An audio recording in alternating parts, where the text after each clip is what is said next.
Welcome to the Epic Bible Stories channel. It was the 3rd year of the reign of Jehoiakim, king of Judah. As the sun dipped behind the ancient walls of Jerusalem, an ominous shadow crept across the horizon. That shadow was not a cloud, nor a storm. It was an army, an empire. It was Babylon. The most powerful and feared empire of its age had come to assert its dominance. The unthinkable became reality. The mighty gates of Jerusalem were shattered. The sacred city trembled. The temple was desecrated, its treasures looted, its walls stained with ash and ruin. And the nobles, the royal blood of Judah, were chained, shackled, and led away into exile. Among them was a young man, a youth with a destiny that would shape eternity. His name was Daniel. From Babylon's royal courts to the edge of time itself, from fallen empires to apocalyptic visions, Daniel's journey was not just history, it was prophecy. This isn't merely a tale of kings and kingdoms, nor a chronicle of one prophet in a foreign land. It is a revelation. Some believe Daniel foresaw only his own time. Others believe he saw ours. What if the words sealed for centuries are now on the verge of fulfillment? The wise will understand. It was the 3rd year of the reign of Jehoiakim, king of Judah. The people of Jerusalem first heard the deep, echoing thunder of war drums before they saw the smoke. Lookouts on the city walls cried out. Warnings rang across the rooftops. But the citizens already knew what loomed beyond the horizon. Babylon had come. The army of King Nebuchadnezzar moved like a force of nature, a relentless flood no city could withstand. One by one, the fortified cities of Judah had fallen, and now Jerusalem stood alone. The invaders breached the gates. Chaos engulfed the city. Streets once filled with song and prayer now echoed with cries and terror. Homes were pillaged, families torn apart. At the heart of it all, the holiest place in the land, the temple of God, was not spared.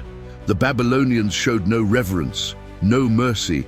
They took everything, sacred artifacts, golden vessels, and priceless treasures, all ripped from the temple and carried off to Babylon to be laid before pagan gods. But Babylon sought more than wealth.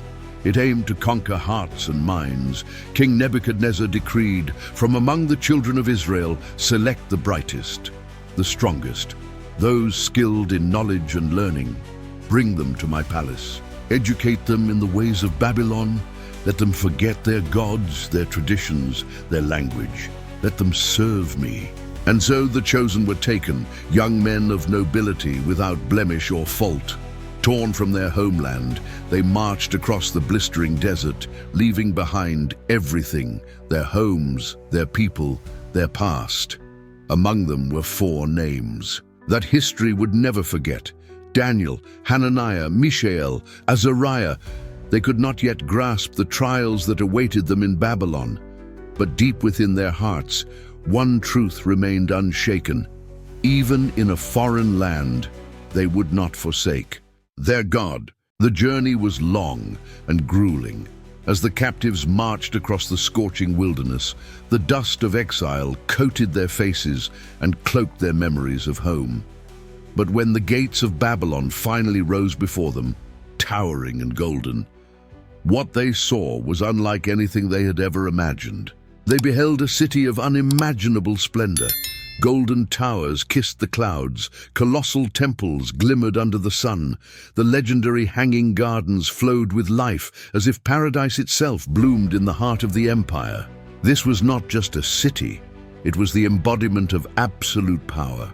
But Babylon sought not only to educate these young men, it sought to transform them, to rewrite their very identities. Their names, once tributes to the God of Israel, were replaced. Daniel was renamed Belteshazzar. Hananiah became Shadrach. Mishael was now Meshach. Azariah, Abednego. Each new name honored Babylon's gods, not their own. It was more than renaming. It was an attempt to erase their heritage, their faith, their history, to make them forget who they truly were. And then came the final test. In the royal palace, they were offered the king's own table, lavish, decadent meals, the finest wines, meats seasoned with spices from across the empire, served in golden cups. But to Daniel, this feast was no blessing. The aroma was enticing. The delicacies were like none he had ever known, and yet something stirred in his soul, a whisper, a conviction: do not eat. These foods were offered to pagan gods. To consume them meant to bow silently to the spirit of Babylon. Daniel's heart burned with holy resistance. You are not in Jerusalem, his thoughts whispered. You are alone, conquered, and yet your God still reigns. He looked to his friends and saw the same fire in their eyes. With quiet boldness, Daniel approached the chief of the eunuchs. Please, he asked, allow us to eat only vegetables and drink water for 10 days. Then compare our appearance to the others who eat from the king's table. At first, the official hesitated. What if the king found them weaker? What if they looked pale or sickly? But he agreed, and after 10 days, the result was undeniable. Daniel and his companions were healthier, stronger, sharper, both in mind and body than any of the others. They had not needed the food of kings. The God of Israel had sustained them. As years passed, Daniel and his companions grew in wisdom, in stature, in influence. In the court of Babylon, their brilliance shone brighter than all others. They were found to be 10 times wiser than the magicians and astrologers in all the realm. But even the greatest empires are haunted by fear. One night, King Nebuchadnezzar, ruler of the known world, awoke in terror. A dream, vivid, violent, and disturbing, had robbed him of rest. He knew this was no ordinary nightmare. This dream held meaning, a message from beyond. He summoned his court. Bring me my magicians, my astrologers, my wise men, the king commanded. Tell me what this dream means. The magicians arrived and bowed. Tell us your dream, O king, and we will interpret it. But Nebuchadnezzar had a far more impossible demand. No, you must tell me the dream itself, and then interpret it. If you truly possess divine wisdom, prove it. But if you cannot, you will all be executed. The astrologers trembled. Never had a king made such a demand. O king, only the gods could reveal such a mystery, they pleaded. But Nebuchadnezzar's fury exploded. He decreed the execution of every wise man in Babylon, including Daniel. When Daniel learned of the king's decree, dread pierced his soul. The judgment was swift, final. All would die unless God intervened. Daniel rushed to his companions. We must pray now. We must cry out to the God of heaven to reveal this mystery. That night, as Babylon slept, God answered. In a vision, the king's dream was unveiled to Daniel. At dawn, Daniel stood before Nebuchadnezzar. Are you able to tell me the dream? The king asked. No wise man, no magician, no astrologer can reveal what you ask, Daniel replied. But there is a God in heaven who reveals mysteries. Here is your dream. O king, this is what you saw, O king. Daniel's voice rang through the throne room, every word etched in sacred clarity. A massive statue stood before you, majestic and fearsome. Its head was made of pure gold, its chest and arms of silver, its belly and thighs were bronze. Its legs were iron, and its feet were a mixture of iron and baked clay. The court listened in stunned silence. Then, without a hand touching it, a stone was cut from a mountain. It struck the statue at its feet. In an instant, the entire image shattered. The gold, the silver, the bronze, the iron, and the clay, all crushed and swept away like dust in the wind. But the stone grew into a mountain that filled the whole earth. That was your dream. The king stared, breathless. It was exactly as he had seen. Daniel stepped forward. Now, O king, this is the meaning. You are the head of gold. Your kingdom, Babylon, is mighty and unmatched. But after you will rise another kingdom inferior to yours. then a third, like bronze, which will rule the earth. After that, a fourth kingdom, strong as iron, will crush all others, but it will be divided, partly strong, partly brittle. And in the days of those divided kings, the God of heaven will raise up a kingdom that will never be destroyed. It will crush all others and endure forever. That stone you saw is the eternal kingdom of God. As time passed, Nebuchadnezzar became consumed by pride. Though he remembered the dream, he refused to accept its meaning. If I am the head of gold, he thought, then let my kingdom endure forever. And so he ordered the construction of an image, not with a golden head, but made entirely of gold from head to toe, a towering colossus over 27 meters high. It was a declaration, Babylon will never fall. On the plains of Dura, he summoned governors, nobles, and rulers from every province for the dedication ceremony. The herald's voice thundered across the plain. To you it is commanded, O peoples and nations and languages, when you hear the sound of music, trumpets, harps, flutes, you shall fall down and worship the golden image the king has set up. Whoever does not shall be cast into a blazing furnace. The music played, and like waves before a storm, the crowd fell to its knees, all except three, Shadrach, Meshach, Abednego. Their defiance enraged Babylon's officials, who quickly ran to the king. O king, live forever. There are certain Jews, Shadrach, Meshach, and Abednego, whom you appointed over the affairs of Babylon. They have disobeyed you. They refuse to worship your gods or bow to your statue. Fury burned in the king's eyes. Bring them to me. The three young men stood tall before the monarch. Is it true? He asked, voice shaking with rage. Do you refuse to worship the image I have made? One last chance. Bow when the music plays. If not, you will be thrown into the furnace. And what God can deliver you from my hand? But the young men did not bow. Shadrach spoke boldly. O Nebuchadnezzar, we have no need to defend ourselves before you. Our God is able to deliver us from the fiery furnace, and he will. But even if he does not, we will never bow. The king's face twisted with rage. Heat the furnace 7 times hotter. The strongest soldiers in his army bound the three men and hurled them into the flames. The fire was so intense, the soldiers themselves perished in the heat. The crowd watched, expecting death. But then Nebuchadnezzar gasped, Did we not throw 3 men into the fire? Look, I see 4, unbound, walking freely in the flames, and the 4th, he looks like a son of the gods. The crowd fell into stunned silence. Inside the furnace, the 3 men stood unharmed, and with them a radiant figure, an angelic presence cloaked in divine light. The king called out, voice trembling, Shadrach, Meshach, Abednego, servants of the Most High God, come out! And they did. Not a hair singed, not a scorch mark, not even the smell of smoke on their garments. Nebuchadnezzar fell to his knees. Blessed be the God of Shadrach, Meshach, and Abednego. No other God can save like this.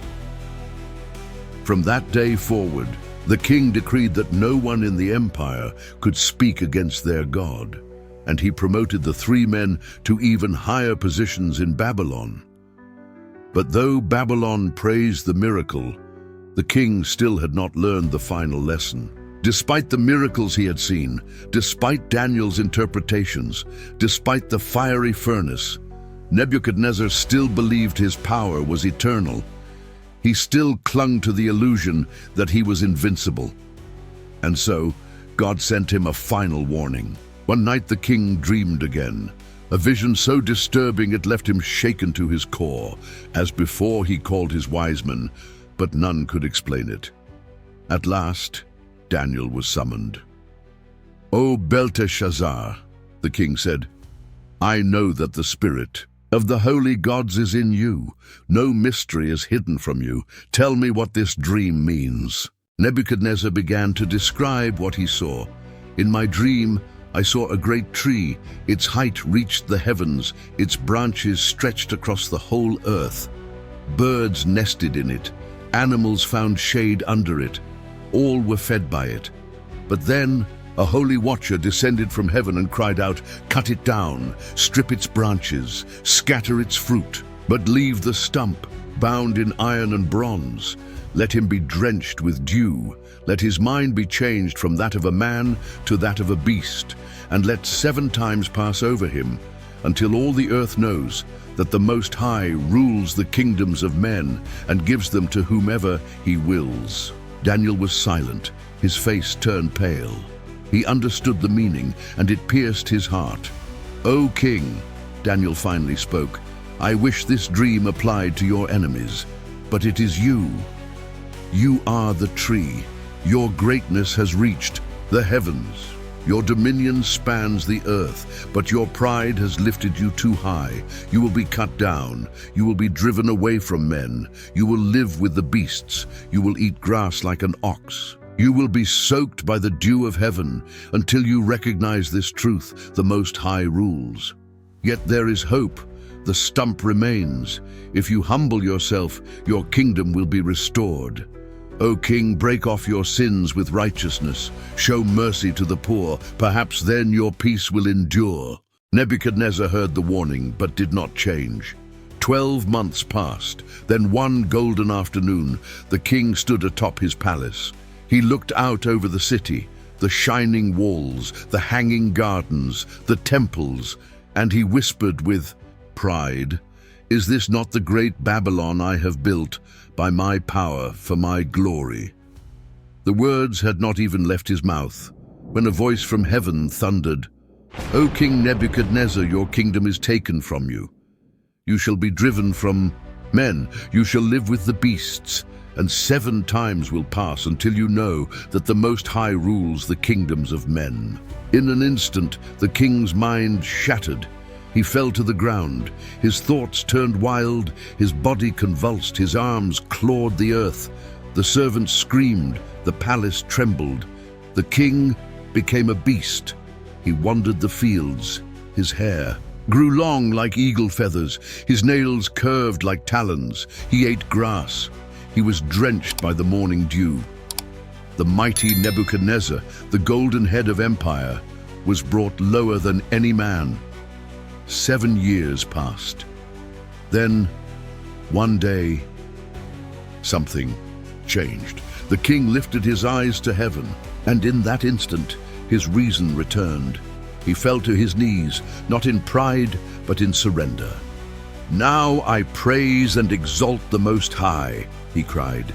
"His dominion is eternal. His kingdom endures through all generations. No one can stay his hand."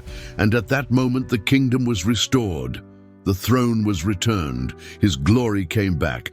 But Nebuchadnezzar was never the same. For now he knew the truth. There is no king above God. Years passed. Nebuchadnezzar died, and with him ended the golden age of his rule.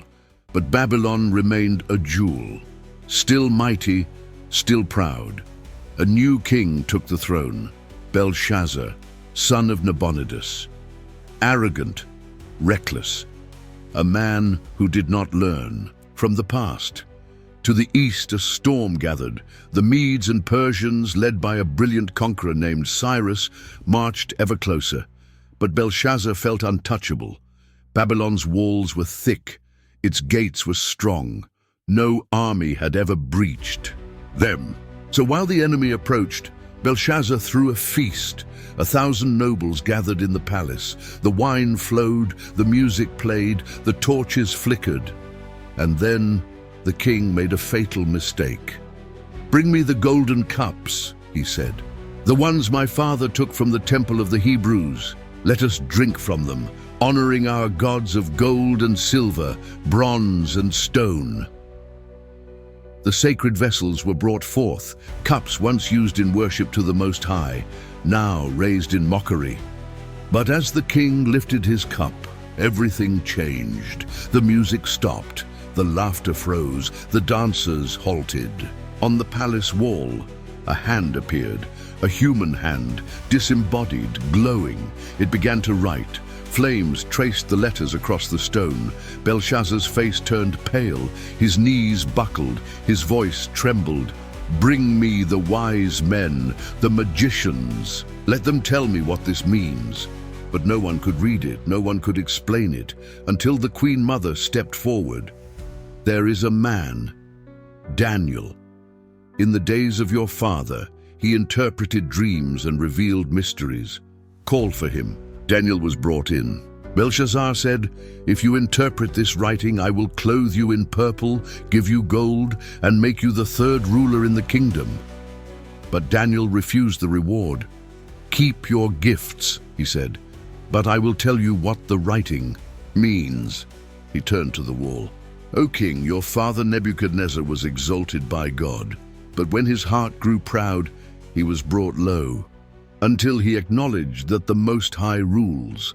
But you, Belshazzar, have not humbled your heart. You knew all this, yet you lifted yourself against the Lord of heaven. You brought his sacred vessels. You praised idols. You have not honored the God who holds your life in his hands. Therefore this hand was sent, and this is what it wrote." Daniel pointed to the glowing letters. "Mene, mene, tekel, upharsin." Mene, God has numbered your kingdom and finished it. Tekel, you have been weighed in the balances and found wanting. Perez, your kingdom is divided and given to the Medes and Persians. The words fell like thunder. And that very night, the judgment came. Cyrus the Great had already diverted the Euphrates River. While Babylon feasted, his army marched silently through the dry riverbed beneath the walls. There was no resistance. Babylon fell in a single night. Belshazzar was slain, and just as God foretold, the Golden Empire came to an end. The Silver Kingdom, the Medes and Persians, rose in its place. With Babylon conquered, King Cyrus appointed Darius the Mede to rule over the kingdom and its provinces. But even under a new regime, one thing remained the same: Daniel. His wisdom, integrity, and favor with God elevated him once again. Darius placed him in a position of immense authority, above princes and satraps over the entire empire, and that sparked jealousy. Among the Persian officials, whispers spread like wildfire. "Why should this Hebrew rule over us? He's not even one of us. We must find a way to remove him." But their search was in vain. Daniel's character was spotless, no corruption, no fault. So they devised a darker plan. "If we cannot trap him by law, let us trap him by his faith." They approached Darius with cunning words. "O king, live forever. We propose a royal decree. For the next 30 days, no one shall pray to any god or man except you, O king. Anyone who disobeys shall be cast into the lion's den." Flattered and unaware of the trap, Darius signed the decree. By the law of the Medes and Persians, it was irrevocable. But Daniel did not tremble. He did not alter his schedule. He did not hide. When the time for prayer came, he did what he had always done. He went to his chamber. He opened the windows facing Jerusalem, and 3 times a day he knelt and prayed, giving thanks to God. And outside the window, they were watching. The accusers rushed to the king. "O king, did you not sign the decree?" "Yes," replied Darius. "Then know this: Daniel, your trusted servant, has violated it. He continues to pray to his God." In that moment, the king's heart sank. He realized he had been deceived. He tried all day to find a way to save Daniel, but the law could not be undone. And so, with sorrow, Darius gave the order. That night, Daniel was led to the den of lions. The torches flickered, the growls echoed, the beasts paced, hungry and fierce. Darius approached him, his voice trembling. "Your God, whom you serve continually, may he deliver you." And Daniel was thrown into the den. The stone was rolled over the entrance. The king sealed it with his own ring. That night, Darius could not sleep. No music, no feast, only silence and fear. At dawn, he ran to the den. "Daniel, servant of the living God, has your God been able to deliver you from the lions?" Silence. Then Daniel's voice emerged, calm and unwavering. "O King, live forever. My God sent his angel to shut the lions' mouths. They have not harmed me. I was found innocent before him, and I have done no wrong before you." The king rejoiced. Daniel was lifted from the pit without a single wound. Then the men who had conspired against him were thrown into the same den, and the lions devoured them before they touched the ground. That very morning, King Darius sent a proclamation to all nations. "Peace be multiplied to you. I decree that in every part of my kingdom men must fear and reverence the God of Daniel, for he is the living God. His kingdom shall never be destroyed. He delivers and rescues. He works signs and wonders in heaven and on earth, for he has delivered Daniel from the power of the lions." And Daniel prospered under Darius, and later under Cyrus the Great. For though kings rise and fall, God remains sovereign. Daniel had served kings.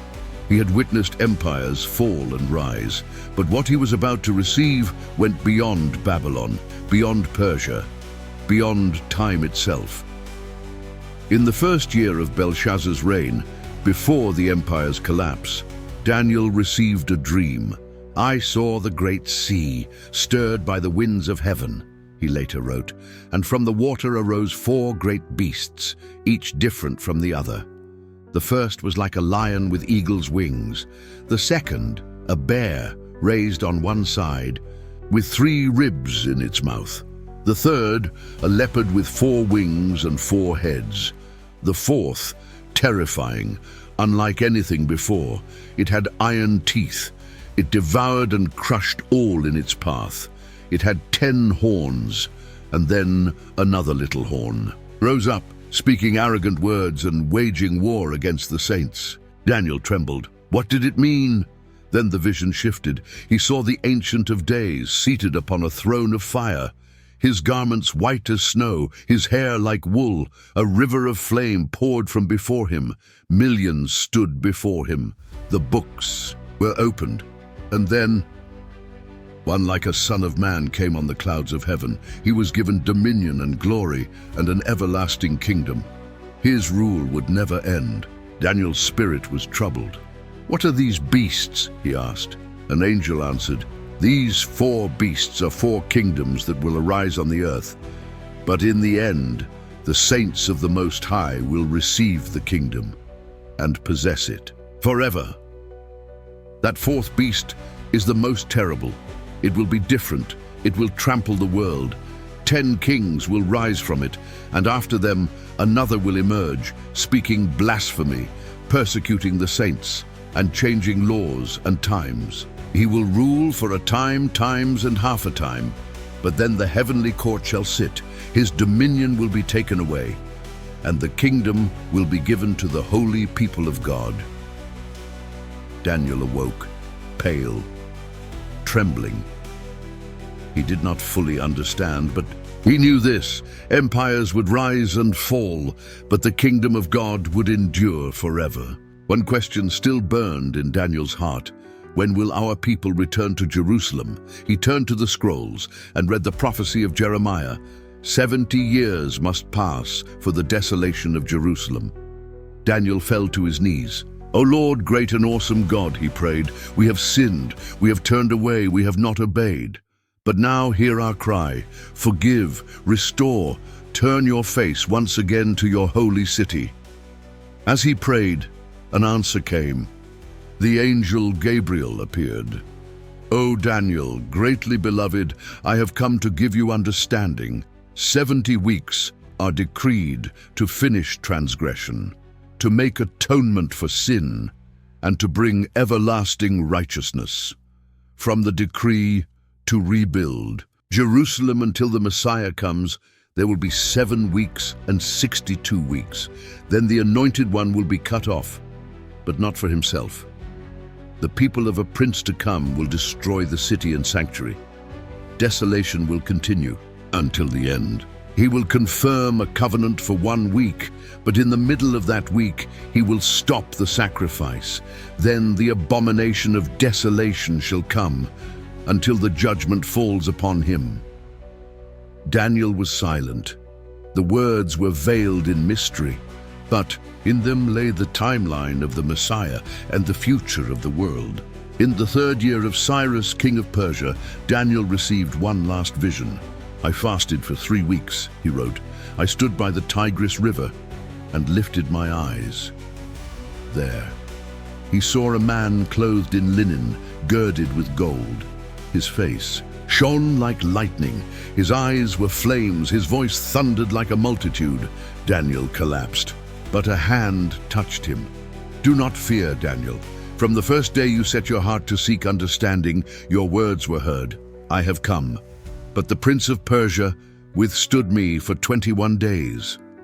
And then Daniel was shown what would come in. The end, wars between Persia and Greece, the rise of a fierce king, tribulation that would shake the earth. At that time, the angel said, Michael the great prince will arise.